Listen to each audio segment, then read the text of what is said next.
সাভার ক্যান্টনমেন্টের প্রথম গেটে মানুষের সমাগমের একদম পরিপূর্ণ সাথে সেনাবাহিনী কিন্তু অব্যাহত আছে।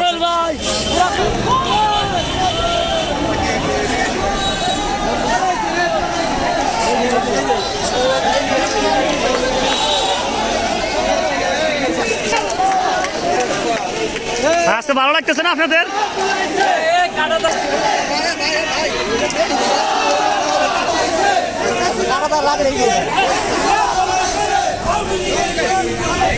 চলে যান, চলে যান।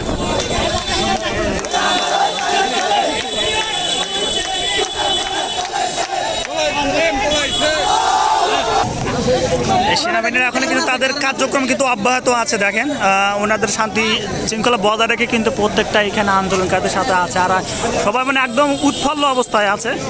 আমরা এটি একাংশ দেখানোর চেষ্টা করছি। দেখেন এখনো তাদের কার্যক্রম কিন্তু অব্যাহত, বিশৃঙ্খলা নেই, শৃঙ্খলাবদ্ধভাবে এখনো আছে। আর আমাদের কিন্তু সাভার ক্যান্টনমেন্টের মধ্যে চলে আসছিলাম, এখানে সাভার ক্যান্টনের মধ্যে।